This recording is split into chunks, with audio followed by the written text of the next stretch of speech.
I did not say that. I filed it instead, the way I filed everything that cost too much to look at directly. My claws were locked around a stabilizer strut 900 meters above the Thassos ice fields when the proximity alarm screamed inside my skull, and I did not look down. Looking down was how new recruits died. I had been Fleet Assessment Officer for the Vakari Compact for 143 cycles, and in that time I had personally verified the death count of the long winter wars. 6.1 billion Vakari lost across 4 centuries of orbital bombardment and glacier warfare, a number I carried the way other officers carried medals. I wore the proof of it in my own body, the smallest finger on my left hand gone at the second knuckle, sheared off by a support cable during the Second Thaw Offensive. I did not regrow it. Regrowth was available. I had simply never applied for the procedure. The gap was useful. When a subordinate needed to understand that survival was not the same as safety, I would hold up the hand and let them draw their own conclusions. Command Officer Threll found me on the strut, running diagnostics on a coolant array that fed the western trench colonies, 300,000 Vakari beneath the ice, depending on numbers I alone verified. "You have a new assignment," she said, and did not ask if I wanted one because Vakari officers were not asked. A system on the edge of the Kest Expanse, designation Sol 3. Survey flagged it 11 cycles ago, low priority. A courtesy classification before the sector gets folded into the General Threat Registry. I had reviewed 412 planetary survey files that cycle alone. I logged the coordinates without particular interest and began the descent.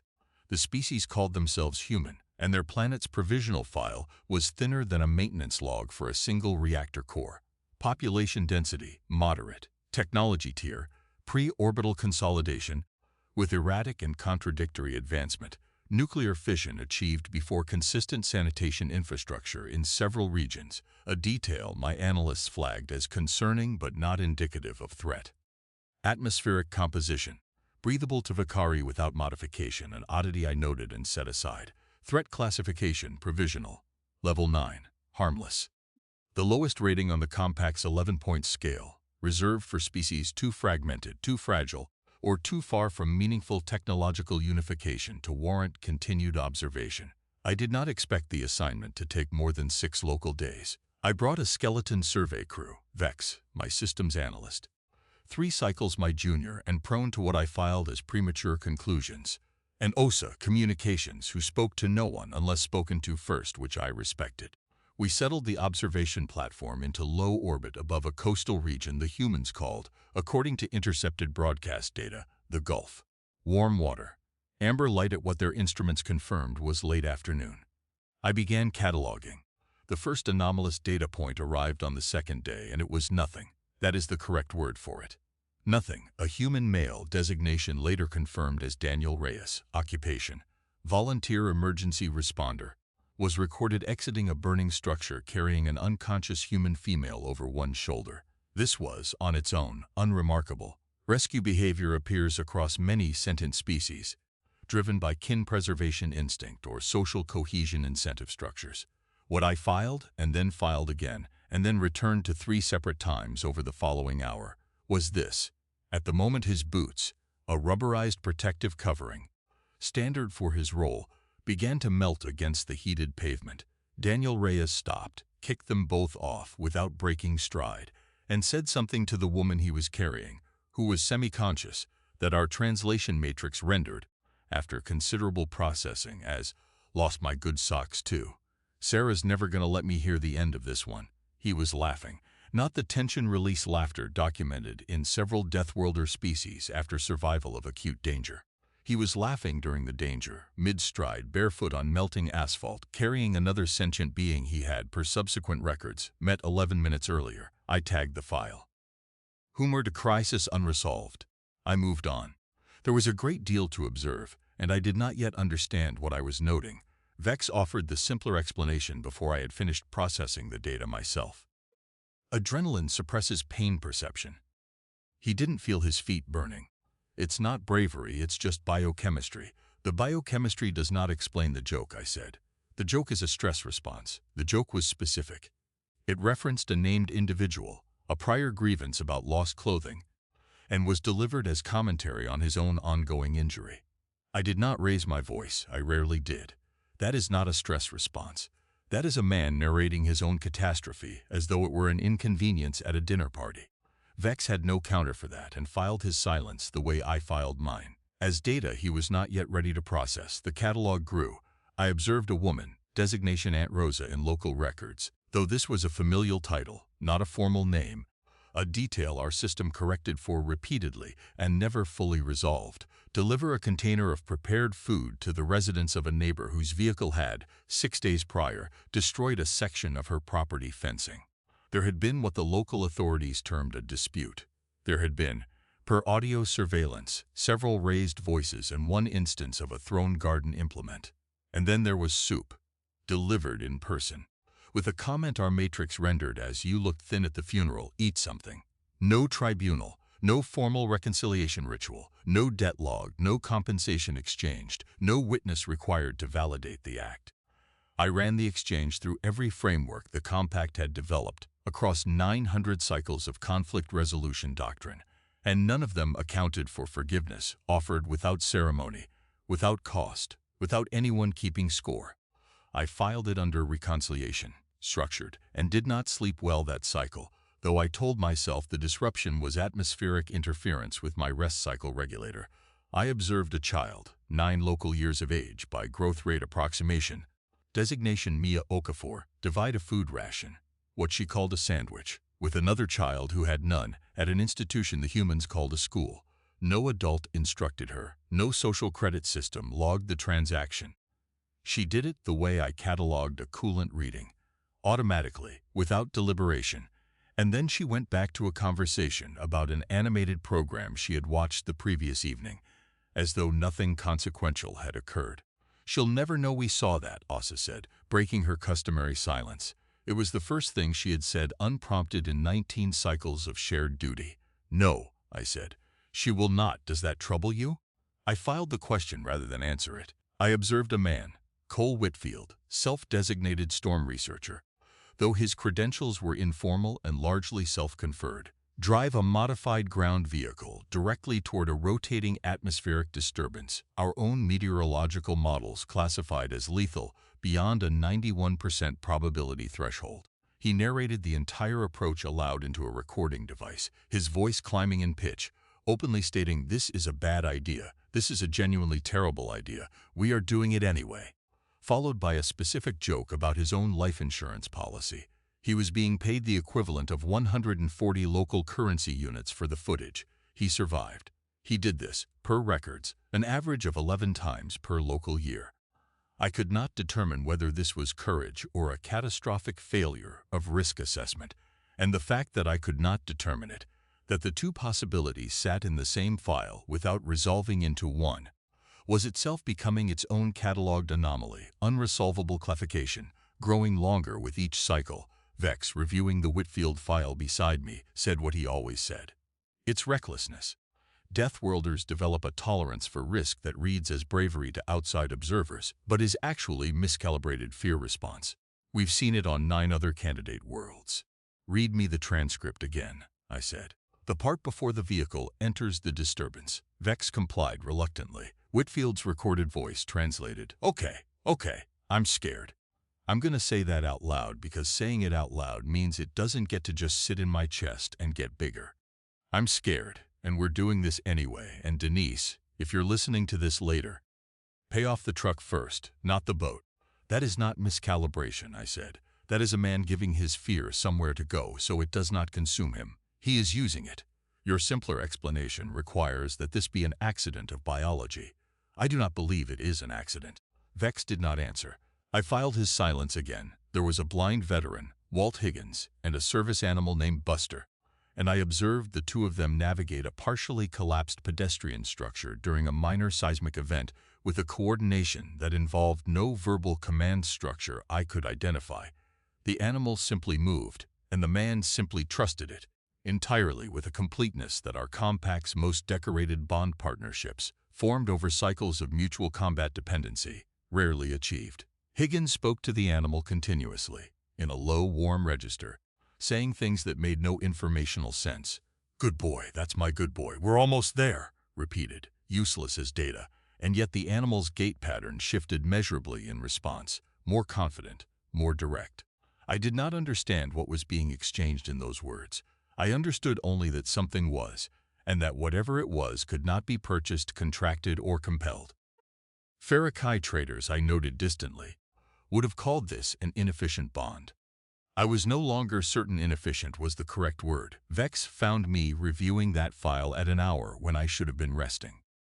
"You've watched that sequence 11 times, he said. "I am verifying the translation. The translation hasn't changed in the previous 10 reviews." I did not answer him.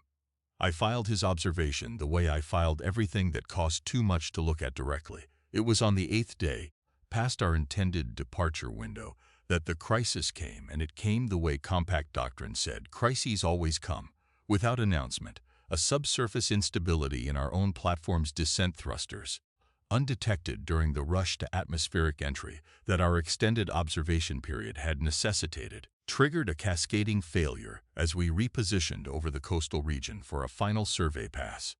Vex flagged it 4.1 seconds before full systems failure. That was not enough time. The platform began an uncontrolled descent toward the shoreline, toward the same stretch of coast where Daniel Reyes, we would later confirm, happened to be finishing a shift at the coastal rescue station, less than 1 kilometer from our projected impact site. Compact protocol was unambiguous. Cloaked platforms experiencing critical failure over an uncontacted world execute emergency displacement to open water or unpopulated terrain, accepting equipment loss to preserve first contact secrecy at any structural cost. I gave the order. ASA began the displacement sequence. It failed. The same cascading fault that had crippled our thrusters had corrupted the displacement guidance array. We were going to impact the shoreline, cloaked and unannounced, in front of a rescue station staffed by humans who had no framework for what they were about to see, and there was a non-zero probability. Vex's models put it at 6%, which for an event of this magnitude was catastrophic, that the impact itself would breach containment and expose 3 crew members to a species with no prior contact protocol in place. I do not know, even now, what made me override the auto-eject sequence and instead trigger a partial decloak, transmitting an emergency beacon on an open frequency instead of running silent through the crash. It was against every article of compact first contact doctrine. It was, by any formal review, an act of professional negligence that would end my career regardless of outcome. I told myself in the 4.6 seconds I had to decide that a silent crash risked worse exposure than a visible one we could control. That was the explanation I gave the review board later. It was not the whole explanation. The whole explanation was that I had spent 8 days watching Daniel Reyes run toward fire without his shoes on, and some structural part of my threat assessment framework had quietly concluded, without my authorization, that if anyone on this planet was going to see something impossible fall out of their sky, better it happen near the one human I had already catalogued as capable of responding to catastrophe, as though it were merely the next item on a list. The platform hit the shallows 400 meters offshore. I do not remember the impact clearly. My primary sensory array was offline for 11 seconds, but I remember surfacing in cold water with a fractured lower carapace plate, Vex unconscious beside me, Asa dragging us both toward what buoyancy she could manage, and I remember a human voice, close, unafraid in a way that made no sense to me, shouting something to someone I could not see. "I don't know what that is." "Marcus, I don't care what it is, there's 3 of them, and they're going under. Get the line." Daniel Reyes swam out to us. He did not ask what we were. He did not run a threat assessment. He looked at 3 unconscious or injured non-human bodies in the water and made the same decision he had made for a stranger in a burning building 8 days earlier. There was a problem in front of him, and the problem needed solving, and the question of what we were could wait until after we were not drowning. He got a line under Vex first, the most visibly injured, and hauled him toward the rescue platform with a strength I had not accounted for in my physiological models of his species, shouting instructions to a colleague I still could not identify, his voice climbing with what I now recognized from the Whitfield file, as fear narrated outward rather than swallowed. "I don't know if these things breathe air. Somebody find out before we..." Just get them on the platform. We'll figure out the rest. He came back for me. My carapace was cracked along the ridge that housed my primary nerve cluster. I could not maintain buoyancy unassisted. He got an arm under what would have been, on a human, the shoulder. And he pulled, and he was speaking the entire time. Not to me. Not really. Just narrating. Okay, you're heavy. That's fine. I got heavier at the gym. We're gonna get you up. Just hang on.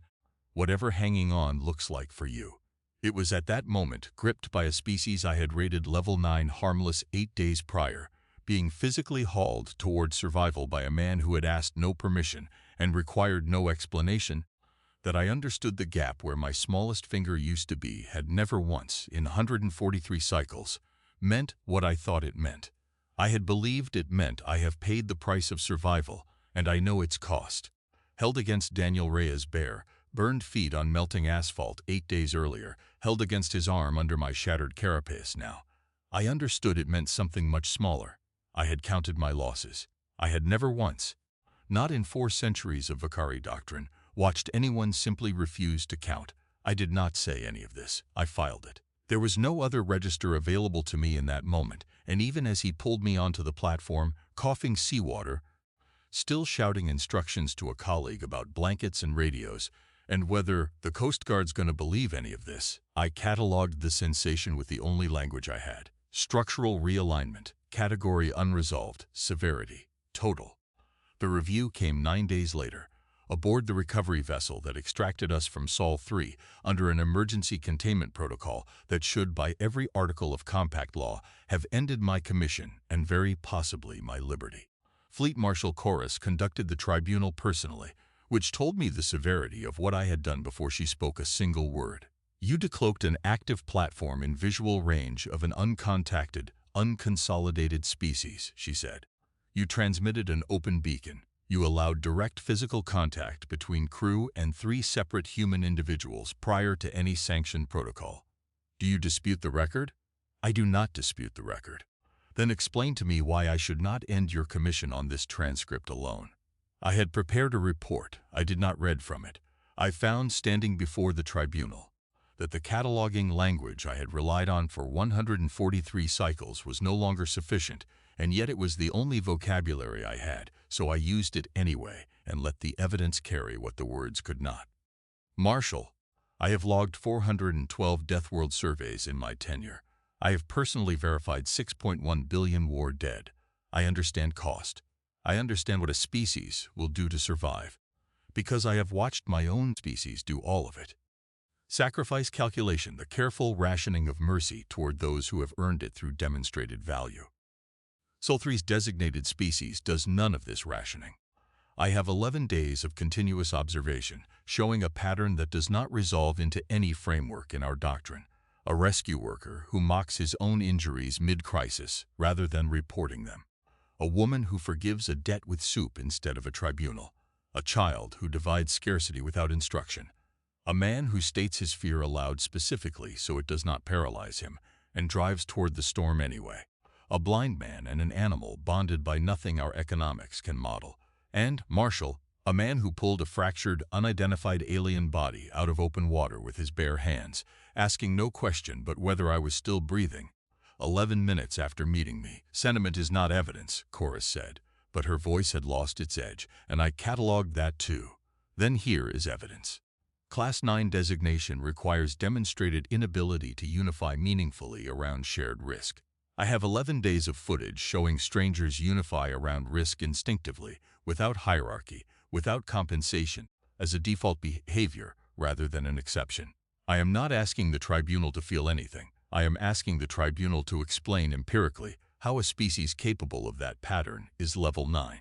The chamber was silent for the length of time it took me to believe I had made no impact at all. The classification stands, provisionally, at level 6, Chorus said finally, pending extended review. Your commission is suspended, not terminated. Pending formal inquiry into the decloaked decision. You will submit a full written assessment. This tribunal is not convinced of your conclusions, officer. It is convinced you believe them, and that is not nothing, on a file this old. It was not vindication. It was a door left ajar instead of sealed, and I understood, filing the ruling away, that it was the most I had any right to expect. I wrote the report over the following 6 days, in the language the tribunal required, technical, procedurally exact, citing exposure durations and behavioral frequency percentages and cross-referenced footage timestamps. Buried in the fourth appendix, where no reviewing officer would look for sentiment, because sentiment does not belong in an appendix, I wrote. Subject Daniel Reyes demonstrates unprompted risk absorption on behalf of unrelated, unidentified organisms at a rate inconsistent with every Deathworlder profile in compact records. Recommend the classification model itself be reviewed, not merely the species placement within it. The model assumes value must be ration. This species does not appear to ration it. I cannot certify that as harmless. I can certify only that I do not yet understand it, and that not understanding it is not the same as having assessed it correctly the first time. The report went up the chain to officers who had never felt water close over a cracked carapace plate, who had never heard a man narrate his own fear aloud as a tool rather than a weakness, who would read percentages and timestamps and decide, eventually, what Sol 3 would become in the compacts registry. I did not know, submitting it, what they would decide. I still do not know, fully, though the provisional downgrade to level 6 has held for the 11 cycles since. I returned to duty on a different sector, eventually, once the inquiry closed without formal sanction, a mercy I had not expected and did not fully believe I deserved. I keep, in a data partition no tribunal has requested and no protocol requires, an unofficial file. It has one entry updated by passive surveillance drones with no authorization beyond my own standing request. Daniel Reyes is alive. He completed 41 additional rescue operations in the cycles since our contact. He acquired a new pair of boots. He still, per the most recent passive scan, keeps an old, half-melted, left one on a shelf in his residence, for reasons the surveillance data cannot explain and I have not asked it to. I hold up my left hand sometimes in the quiet after a shift and look at the gap where the smallest finger used to be. For 143 cycles it meant I know what survival costs, and I have paid it. I understand now that it meant something smaller and far less impressive. I had counted. I had always carefully counted. I do not know if I will ever cross paths with Daniel Reyes again. Command has not authorized further contact, and I have not requested it, though the request sits drafted unsent in the same partition as his file. If it comes to that, if some future crisis puts me in range of a species my own doctrine still cannot fully classify, I have already decided what I will do. I am simply waiting for the moment someone asks it of me.